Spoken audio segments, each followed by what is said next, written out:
तो दोस्तों पिछले कुछ समय से देखने के लिए ये मिल रहा है कि फ्रांस के हाथों से 2 रफाल के कस्टमर्स छूट जाते हैं। इसके अतिरिक्त फ्रांस जो चाहता था कि वो भारत के लिए दूसरा रशिया बन जाए, लेकिन ये मार्ग भी उसका अभी बराबर प्रशस्त नहीं हुआ है। आगे कुछ और वीडियोस में हम लोग ये डिस्कशन करेंगे कि फ्रांस द्वारा भारत के साथ हर संभव प्रयास किया जा रहा है अच्छी दोस्ती निभाने के लिए, लेकिन एक मामले को लेकर फ्रांस द्वारा सीधे भारत को धमकी दी गई है। जी हाँ, और एक आधिकारिक अधिसूचना भारत के लिए जारी करते हुए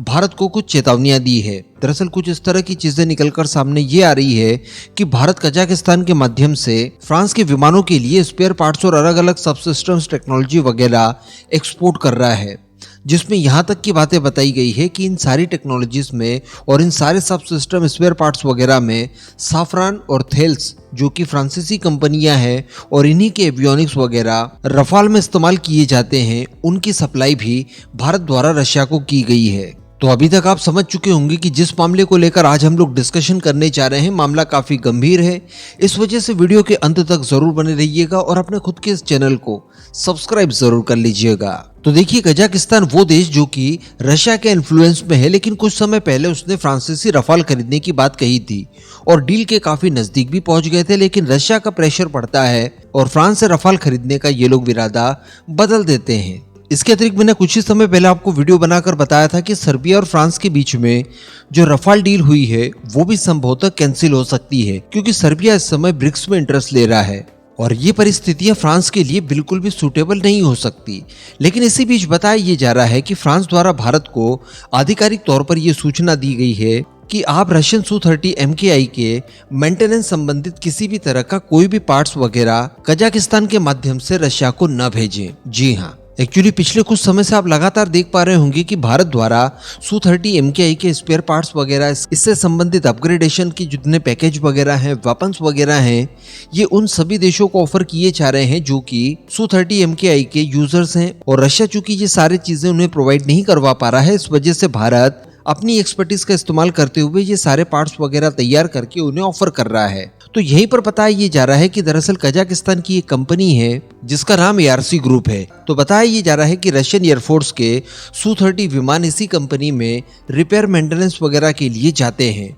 और बताया ये जा रहा है कि भारत द्वारा इसी ARC ग्रुप के माध्यम से रशिया को Su-30 MKI से संबंधित स्पेयर पार्ट्स और एवियोनिक्स के अलग अलग कलपुर्जे वगैरह एक्सपोर्ट किए जा रहे हैं। यानी भारत डायरेक्टली रशिया को तो नहीं भेजता, लेकिन कजाकिस्तान को एक्सपोर्ट कर देता है और वहां पर रशियन फाइटर जेट आते हैं, उनमें ये इंटीग्रेट किए जाते हैं और बाद में रशिया का काम आसान हो जाता है। अब फ्रांस को ये चिंता है कि थेल्स हो या फिर साफरान हो, इन सभी फ्रांसीसी कंपनियों द्वारा जो भी एवियोनिक्स वगैरह तैयार किए जाते हैं, जो भी इलेक्ट्रॉनिक्स कंपोनेंट या अलग अलग सेंसर्स वगैरह तैयार किए जाते हैं, ये रशिया को एक्सपोर्ट करना तो इन्होंने बैन कर दिया है। लेकिन भारत को ये आज भी न केवल सप्लाई किए जाते हैं, बल्कि इन फ्यूचर कुछ ही समय के बाद ये सारी कंपनियां भारत के अंदर ही इन सभी एवियोनिक्स और इलेक्ट्रॉनिक्स आइटम्स का निर्माण तक करेगी। मैंने आपको वीडियो बनाकर इस बारे में भी जानकारी दी थी। तो फ्रांस को यही चिंता है कि भारत इन सारी चीजों का और इन सारी छूट जो कि उनकी तरफ से भारत को दी जा रही है, इसका दुरुपयोग करते हुए रशिया जो कि फ्रांस का एनिमी है,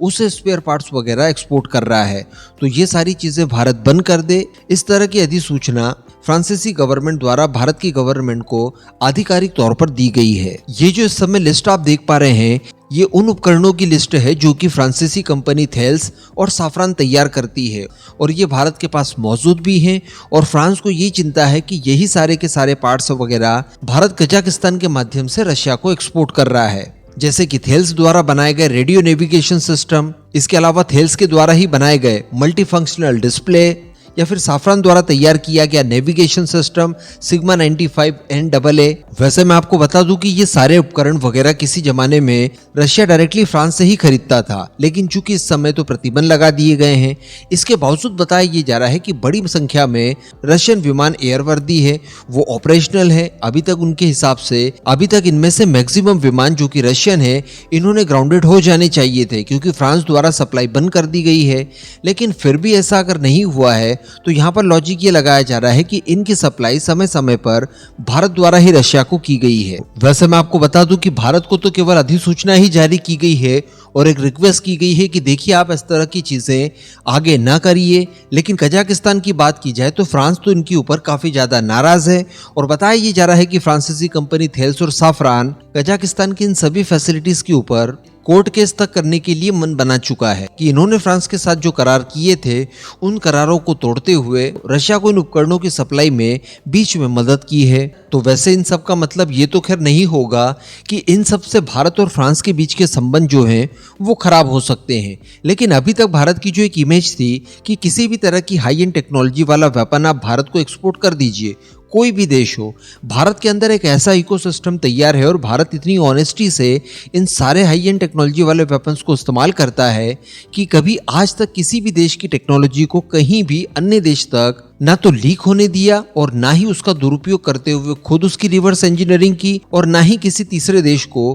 किसी तरह की कोई टेक्नोलॉजी को बेचने की कोशिश की। अभी तक भारत का रिकॉर्ड पूरी तरह से क्लियर है। ना तो रशिया इस तरह से आरोप लगा सकता है, रशिया ने भी अपने सारे हाईटेक वेपन्स भारत को बेचे हैं, फ्रांस भी इस तरह के आरोप नहीं लगा सकता। फ्रांस का रफाल हो या फिर मिराज हो, इन सभी का इस्तेमाल किया है। ब्रिटेन का जैगवार हम लोग इस्तेमाल कर चुके हैं, रॉल्स रॉयस के भी कई सारे इंजन वगैरह हम लोग इस्तेमाल करते हैं, भारत के अंदर उनके कई सारे पार्ट्स वगैरह तैयार करते हैं। लेकिन इस तरह का आरोप नहीं लगाया जा सकता भारत के ऊपर, ना ही इस तरह के आरोप प्रत्यारोप इजराइल लगा सकता है और ना ही अमेरिका लगा सकता है। भारत ने आज तक जिसका भी हथियार खरीदा है उसे ये इंश्योरिटी दी है कि आप बिल्कुल निश्चिंत रहिए, आपकी टेक्नोलॉजी सुरक्षित हाथों में है। लेकिन इस समय इस तरह के मामले निकल कर आना ये भारत की क्रेडिबिलिटी पर कहीं ना कहीं आंच आने जैसा है, क्योंकि ये सारी वही कंपनियां हैं जो कि बहुत ही जल्द भारत के अंदर ही इन सारे सामानों को तैयार करने के लिए फैसिलिटीज तैयार करने जा रही है, फैक्ट्रीज डालने जा रही है। अब इस तरह की घटनाएं कहीं ना कहीं भारत के हितों का नुकसान जरूर कर सकती है, इस ओर ध्यान देने की आवश्यकता है और भारत द्वारा भी जरूरी विचार इन सभी विषयों पर किया जाना चाहिए।